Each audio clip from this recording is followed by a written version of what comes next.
Good afternoon, ladies and gentlemen. My name is Roy Patton, you know me well, and my group is here behind me.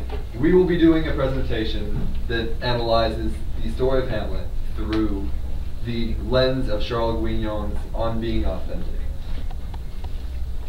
Now, just to cap off a review of who Charles Guignon is, he was a PhD of philosophy at Berkeley University, UC Berkeley, I'm sorry. Wrote On Being Authentic, obviously, and his main method of study, his main topic, his main subject of interest, is this exploration of authentic self, of different philosophies in philosophy, different philosophical views of authenticity, as well as different psychological aspects of authenticity. And the main thing we're going to be using his work for is the fact that he addresses the issue of authenticity through a variety of philosophies on the subject of authenticity. By analyzing Hamlet's diverse character types through differing philosophical lenses of authenticity, the reader may better understand Shakespeare's implication that society detracts from one's authentic being, reinforcing the concept that a realization of true self comes from isolated self-speculation. For the first few chapters, I'm going to pass this off to Michaela, and then I'll come back to close. Now, we're going to be analyzing these specific philosophies through three different characters that we believe represent the character types prevalent in the book. The first one we will be analyzing is Polonius, who is known as the comic relief, the fool that tries to be wise, but everyone can poke fun at.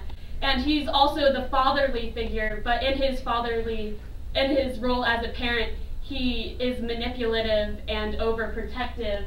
He is very self-assured, but in his self-assuredness, he is naive because he's not open to the fact of how foolish he really is.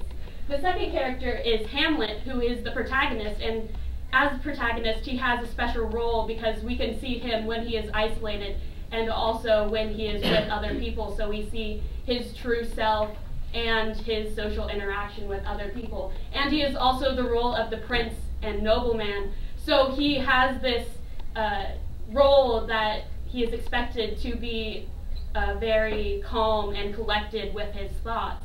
But he actually goes insane through his emotions, and he is very indecisive and thoughtful. He cannot decide. He is too uncertain in reality. The third character is Ophelia, who is the potential love interest of Hamlet, but due to Hamlet's indecisiveness and madness, it is unsure whether she actually is his love interest. She is seen as the pure virgin, true innocence. She does no wrong, but she also has a duty to her father, the manipulative father. So she is very obedient to him, but she is also innocent. And she is also driven to madness, so she is seen as the innocent victim. With that being said, I will now begin with Chapter 1, which is titled The Culture of Authenticity. So first, just to introduce the topic, I will explain what the authentic self is. And the authentic self can be described as what is found at your absolute core.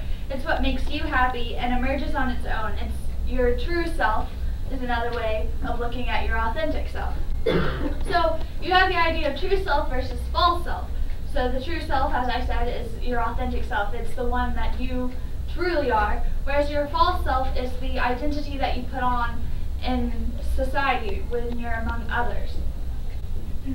So both of these two have very different end goals. And with the authentic self, the two different end goals kind of determine the way that you act, whether it's your true self or your false self that comes forward. So the first end goal is self-possession, which is simply that you want to be the best you that you can be. You have a preconceived idea of what that should be. And then you have self-loss or releasement, which is where you want what's best for society. It's much more of a utilitarianism view. So looking at the different characters, with Hamlet first off, we can see that he has an internal struggle with the two end goals, self-possession and self-loss, because he wants to uphold his role as prince and do what's best for society, but at the same time he wants to be true to himself. And we can see this in 2.2 when he calls himself a rogue slave to his position. And then, or Act 2, Scene 2, sorry. And then Ophelia has much more of a self-loss end goal, because she is always doing what others tell her. She's obedient to her father. She's subservient. She wants what's best for society, and she wants to do what will go down the path of least resistance. And then, and we see this in Act 1, Scene 3, when she is speaking with Laertes and Polonius and says, "I will obey you." And then we have Polonius, who is a much more of a self-possession. He is always looking towards his own advancement, something that will benefit himself. And we see this in Scene 2.2, or Act 2, Scene 2, sorry, where he's speaking with Claudius, and he's trying to get them to believe that Hamlet has gone mad because he's in love with Ophelia. So then we go on to Chapter 2, which is called The Enchanted Garden. And it introduces this idea of pre-modern versus modern thinking and the way that that changes the authentic self. And I'll mainly be addressing pre-modern, and then Michaela will go on to talk about modern. Pre-modern has, so the idea of pre-modern is that authenticity, pre-modern authenticity emerges in the late half of the 18th century, which is something that Trilling, who we will hear about later, discusses. And that the pre-modern idea has a sense of being. So everyone is connected through this sense of being. Excuse me. So this pre-modern idea has much more of a religious lens, and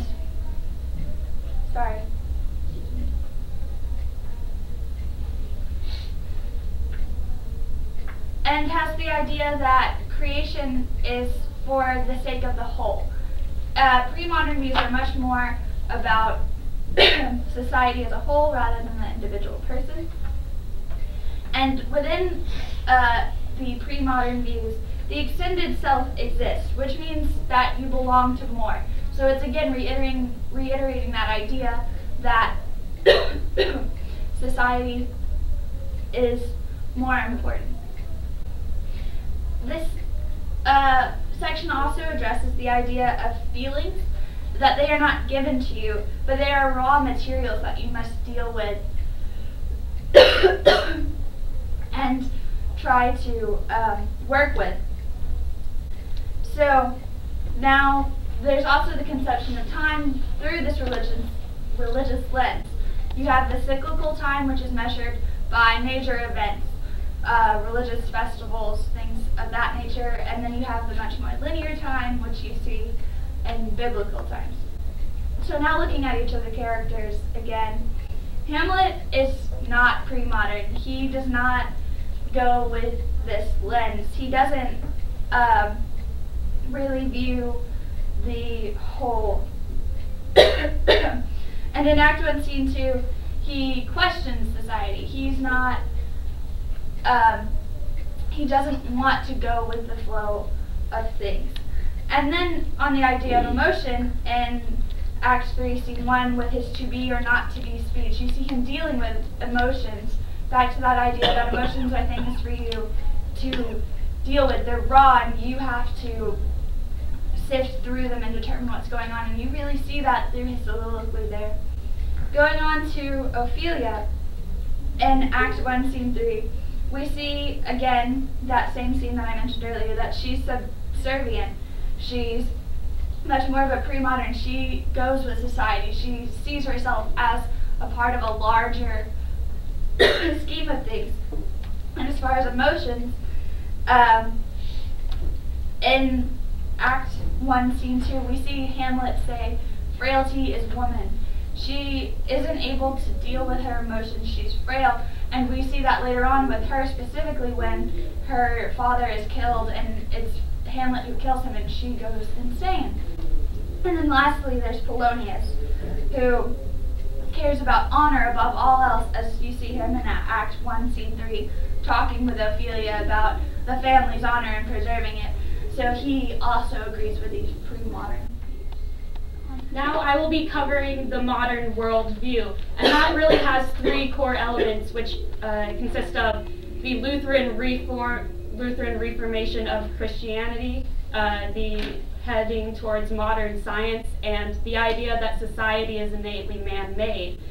Now, the Lutheran view of Christianity stated that salvation could only be discovered through your soul, and that really caused a surge of individualism, religious individualism, in which people were really focused on their personal connection to God and the fate of their soul, their immortal soul, was not connected to their body, so their intentions were more important than their external actions in the world.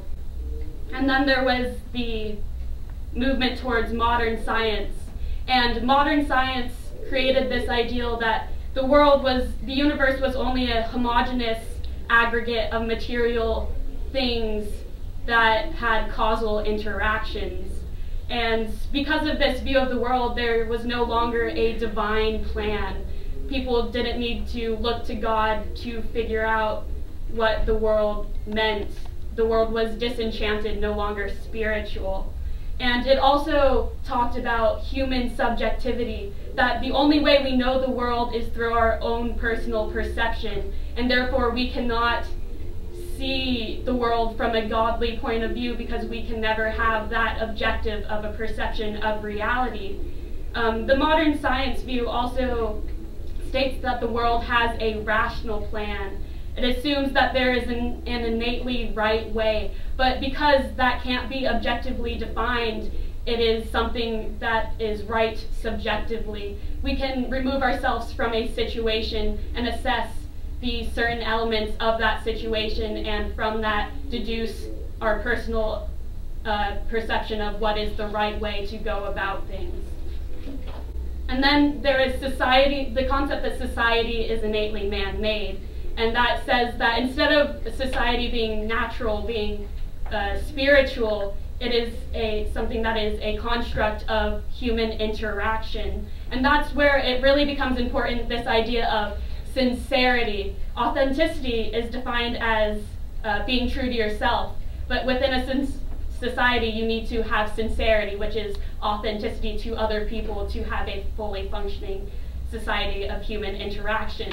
And then there comes this idea that the real me is only real in isolation, and any other social interaction you're just playing a role, you're playing a persona. So this all aggregates into the idea that the immortal soul is more important than your bodily existence. You can manipulate your role in society however much you want, but what really matters is your interpersonal relationship with God and staying true to your personal values. So,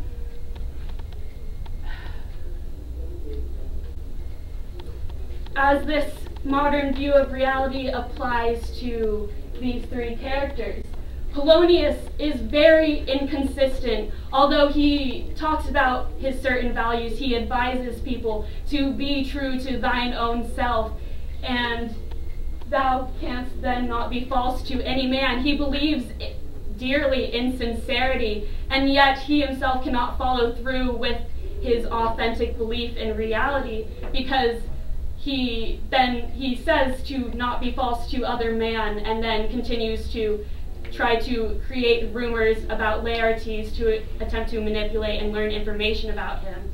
And he is also not authentic to other people in the fact that he clearly speaks to the audience when speaking to Hamlet with side comments to show that he really thinks that Hamlet is crazy, but is willing to speak to Hamlet as if he is sane.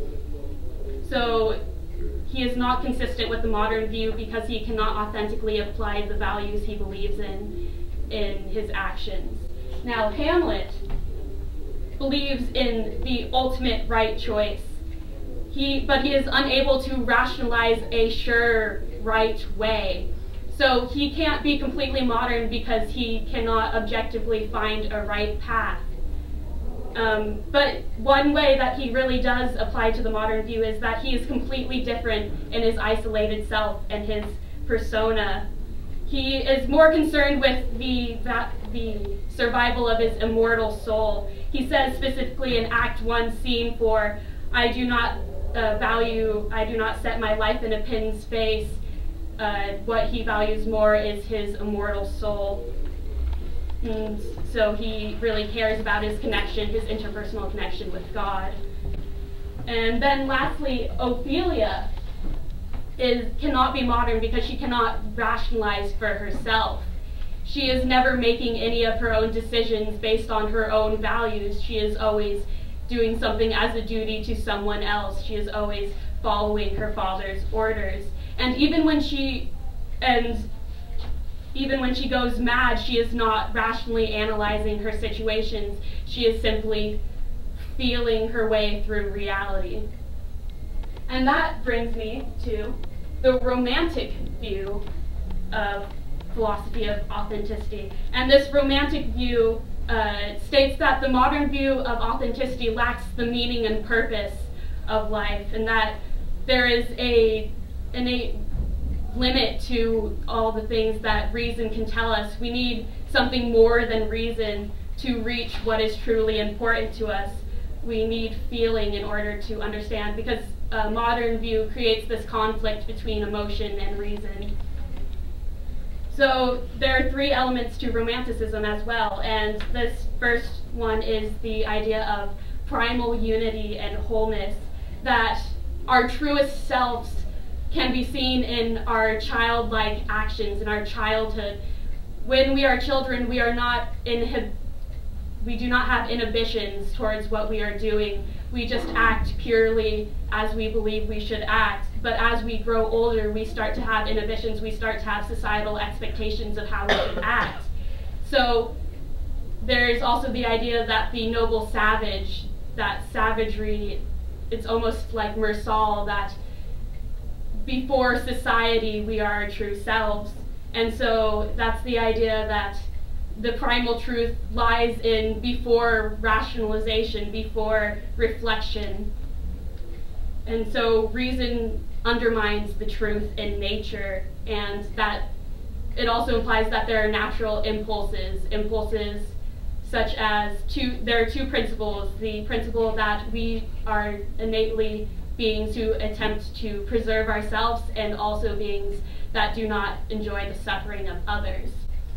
And the next point is that our feelings show us what is truly important to ourselves, and that also shows the return to pre-society, society being the rational force and our feelings being the savage inside of us.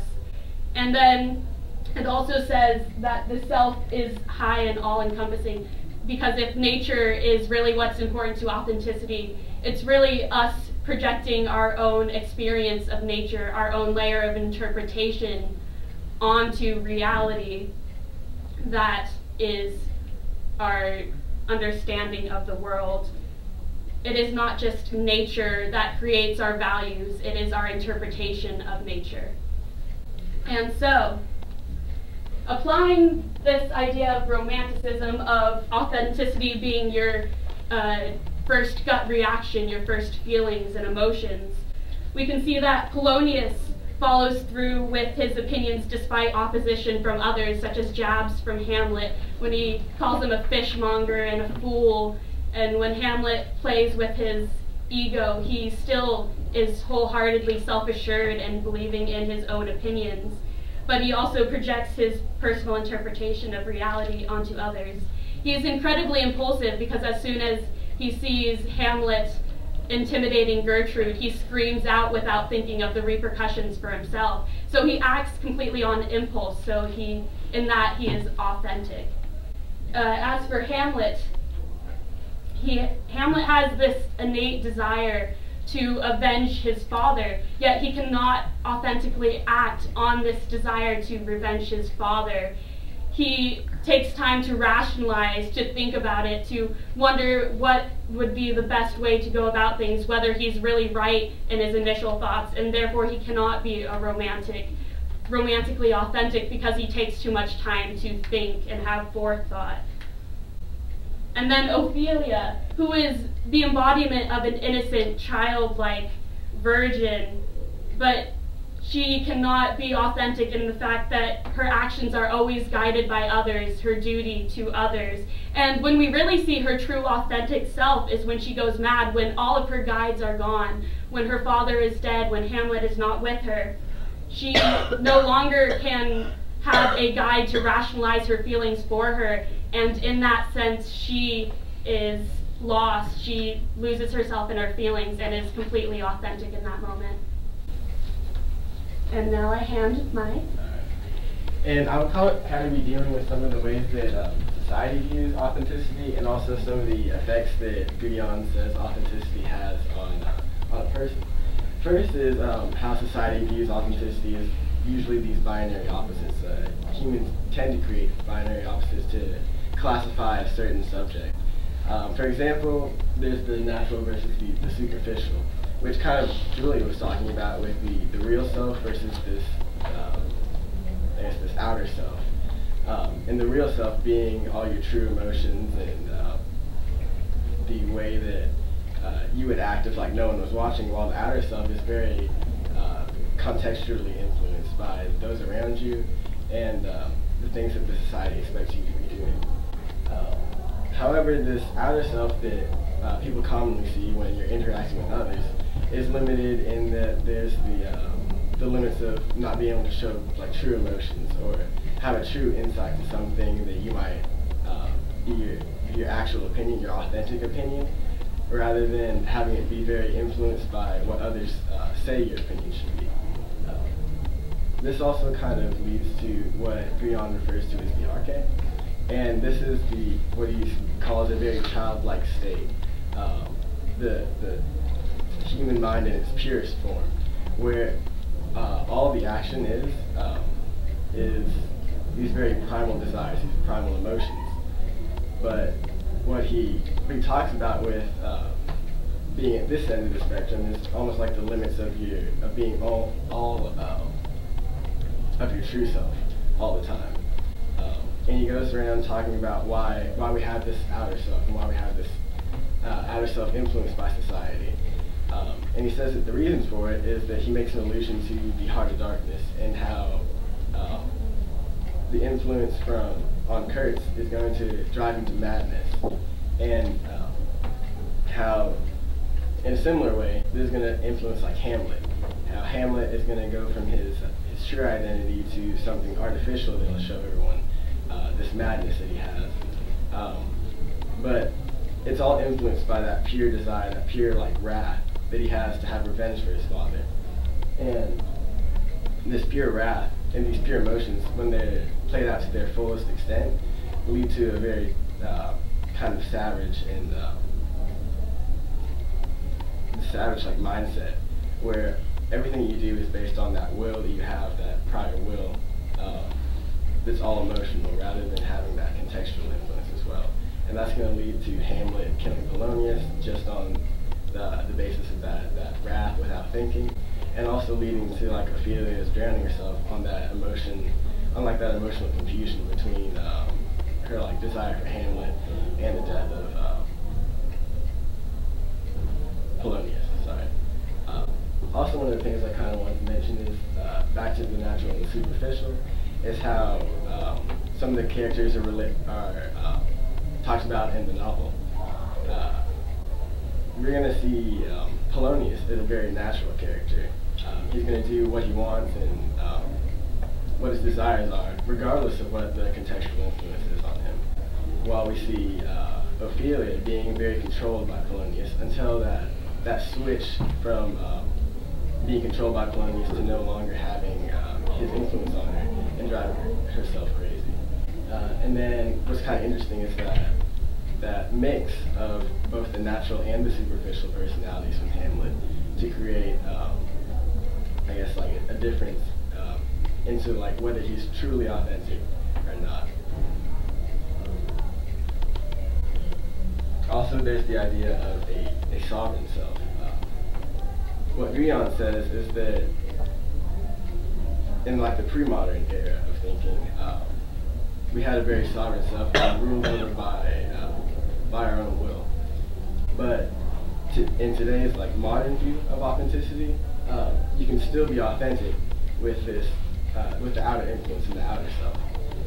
And he goes on to saying how the modern self is polycentric and fluid, and how it changes with context, and that we don't have just one self anymore, and it's rather a multiplicity of self, which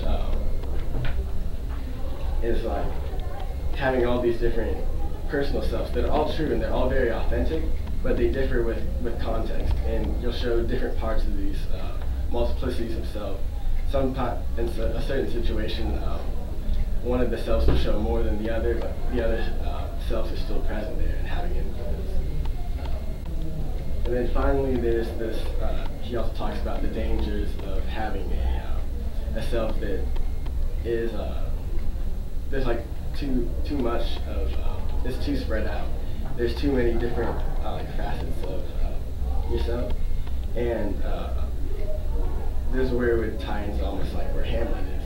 His self is no longer centered on that very, he doesn't have like a root for his very true self. It leads us to the confusion we see between wondering whether he's really authentic or not, whether he's really mad or not, if that madness is artificial or if that madness has become his true self. And he says that the danger of not knowing like what your real authentic self is that you lose your sense of self, really. I was going to say something. Oh yeah, and he also talks about how today we have people who have lost their sense of self through like disease and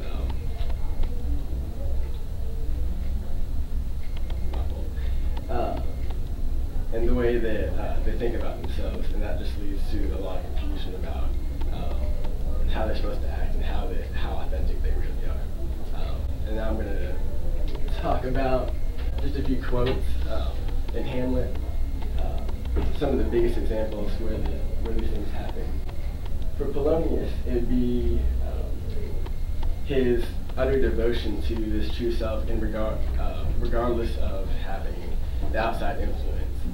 Here he's going to be talking to Claudius, talking about he's so sure of his decision that he could take it like this from this, which is he's talking about cutting off his head if he's wrong, because he's so sure of his devotion. For Hamlet, it would be talking about where he really shows his true self, and after he's talking about the players, how the players show that artificial self, and they're able to show more true emotion than he does with his, I guess, artificial self. And how his true self comes out when he's by himself, showing a lot of emotion, a lot of wrath and rage, because he can't really show that same emotion. And then Ophelia, I just chose that quote, "I shall obey my lord," to kind of show her artificial self, and how she's really controlled by whatever Polonius says until he dies. I'll now hand this over to Bob. Alright, so I have 15 minutes, that's a bit of a pushing for time for me. So my chapter from Guignon was called The Story-Shaped Self. And similar to other chapters in Guignon, we'll be talking about a specific type of authenticity, a specific philosophy on it. Mine was called narrativism. Now, narrativism can best be understood as a reaction to this postmodern idea that rejects authentic self. This postmodern trend to say, oh, there is no deep internal self. You are what you are. There's no secret answer. The world is what it is. It's a bit pessimistic, but the narrativist is one who comes in and says, you are not a thing or an object. There is no thing within you, but your true self is the telling of a story, the strung together part of a strung together experience that is consistent in quality.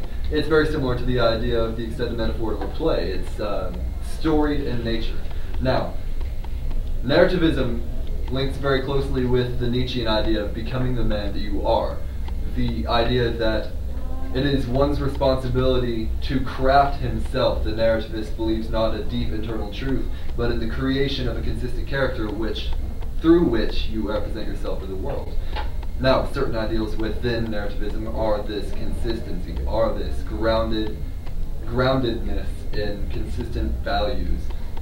And Nietzsche will go on to say that it does not matter what the values actually are, as long as they are authentic, as long as they are truly believed in, as long as they're truly acted upon, you are authentic in the eyes of a narrativist. Now, furthermore, there are certain things that we can draw from narrativism that will be very specific to Hamlet. The idea that a narrativist will argue, absolutely, any action out of context is not an action and is no longer being able to be considered as other actions. This will be important when we're considering the idea of insanity with Hamlet, because you can say, oh, well, he's acting this way, and look at what he's saying, look at what he's doing. But in the end, it's completely within a context of him wanting to gain revenge or possibly authentic madness. Regardless, within the context, it is justified. Now, a character historically who fits this very well, a real person, and a quote that captures it tied to that person is Martin Luther, and is standing against a Catholic Church. His ideals were so grounded in what he believed in. When asked to recant his views, he said, "Here I stand, for I can do no other." An authentic philosopher, or someone who looks for narrativism in terms of authenticity, would love this. It is the absolute maintenance of values which you have decided for yourself, in accordance with your natural strengths, your natural tendencies, which you decide upon for yourself. Once again, the identification of a self within narrativism is neither right nor wrong, as long as you are authentic and remain true to that self that you create. Now, it is a bit complex, so when we apply this to every character, I will take time to help you understand exactly how they fit into this narrativist viewpoint, exactly what their authenticity means for them. And with the concluding chapter, I will try to wrap it up in a sort of it's a disappointing conclusion when you get to the idea that we're discussing so many different views of authenticity, that there are so many lenses to look through. It's difficult to create a solid answer, but I will be trying to connect everything that's been said so far in a satisfactory fashion. Now, first of all, Prince Hamlet, let me get my quote out here so I don't turn around. Hamlet cannot by any means be considered authentic under the narrativist view. I say this because while the narrativist view praises authenticity of a certain sort, it does not praise authenticity to a deep, true self, which is the argument that would have to be made for Hamlet. Hamlet is inconsistent, he's erratic, he's overly spontaneous, he doesn't take ownership for his actions. In this quote I have projected behind me, was it Hamlet that wronged Laertes? Never Hamlet. If Hamlet himself had been taken away, and I won't offend you, but it's the rejection of self-action. It's talking to Laertes over the grave of Ophelia and saying, that wasn't me, those actions, they weren't me. But a narrativist absolutely believes that a man is the sum of his actions, that a woman is the sum of her actions, that the goal of an authentic lifestyle under narrativism is to be able to take every action that you have done and say, that is completely authentic under this character that I've created for myself. Oddly enough, under narrativism, his insanity is rather justified. You'll see Hamlet's consistency in inconsistency, and through a narrativist argument you can say that, well, in actuality, his spontaneity is a facet of himself now. Simply being crazy doesn't disqualify him, but I find the most significant part of the narrativist philosophy that disagrees with Hamlet is this rejection of any part of himself. Moving on to Ophelia. Now, once again, Ophelia is strictly into the narrativist view as opposed to the romantic, where she lacks action and therefore is not authentic. To a narrativist, Ophelia is extremely authentic. She is a character, she is consistent, she is dutiful. She is in constant consideration of the honor of her family. You see this with her wretched insanity after the death of her father. You see this in the desire to serve her brother. You see this in her reserved nature in dealing with Hamlet, understanding that it is important to her family's image to be a certain way. So regardless of her own deep internal values possibly not being represented, narrativism doesn't consider that. narrativism is coming from a postmodern world where the deep down doesn't truly exist, and that the role you play, if you stay to it, makes you authentic. Ophelia does this consistently. Polonius, and it feels strange to speak positively of someone who's such a windbag and such a annoying and comic relief character. Polonius is authentic. Polonius, as a narrativist would argue, stays completely true to this ridiculous nature of himself. He stays consistent as the windbag. He stays consistent in his attempt to deceive and manipulate in petty ways these other people, to get paltry truths through small lies in conversation, through hiding behind a curtain to pick up information that ultimately helps him serve his king, that resonates very strongly with his sense of duty, that agrees completely with the character that has created for himself. Once again, it's strange, but Polonius proves to be an authentic character under the lens of narrativism. And before I move on to the conclusion slide, I feel like it's important to note Shakespeare's ambivalence towards this idea of authenticity, and through the different lenses of authenticity, we are very much able to gain better understanding of characters. But there are so many different lenses of authenticity. There are so many different philosophies on the matter of authenticity. From the pre-modern to this concept where you are what the role is you play in society, which you see more so in Polonius, to the modern where there is something within me that I have to be true to. You see that possibly for Hamlet much more so. And this postmodern concept that an idea of self isn't anything but a romantic notion, that the character you play in the world is the only thing that matters. There's so many ways to consider oneself authentic, and through an individual lens applied to a work like this, you can say, okay, well, there is a correlation here. However, Hamlet lived in a modern time. Hamlet lived in a time that strongly believed in this new sense of self. It was a very new, exciting idea that there was a deep, true self. And you see it as reflected in the protagonist more so than anyone. Hamlet is the character that you would go in and argue, if he's being authentic to anything, it's to a deep value that the reader, the watcher, the observer does not know. It is so deeply within himself that it is not revealed in other times, but glimpses in soliloquy.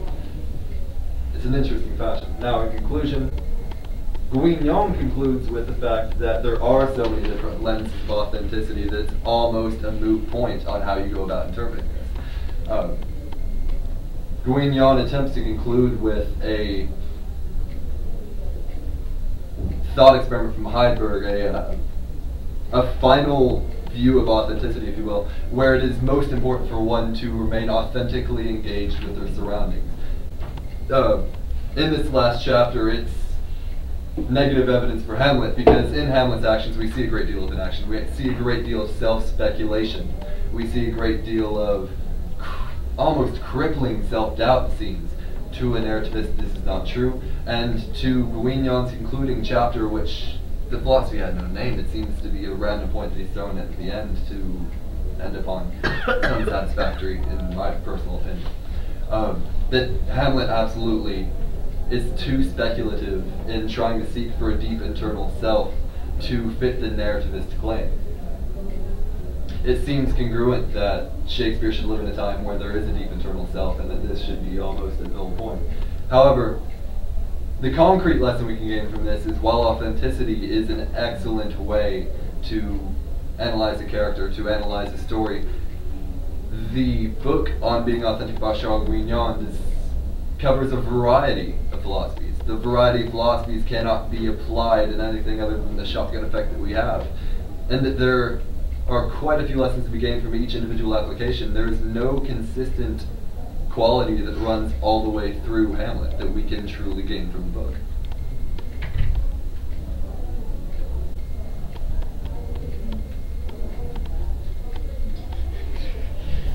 We're excited.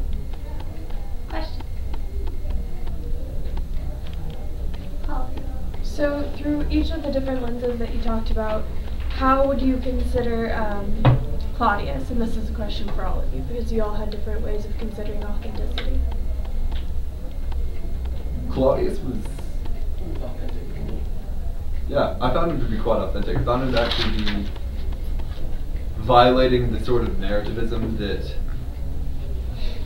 I hold, because the minute you have soliloquy that evidences that you are feeling internally a different way than you're displaying externally, that says that you have self-doubt, that the concept of guilt is actually incredibly against narrativism. So through my personal lens, Claudius was about as guilty as Shakespeare. One of the reasons that we didn't end up using Claudius as one of our characters is because in our discussion we actually mentioned that Claudius and Hamlet would be very similar through the lens of on being authentic.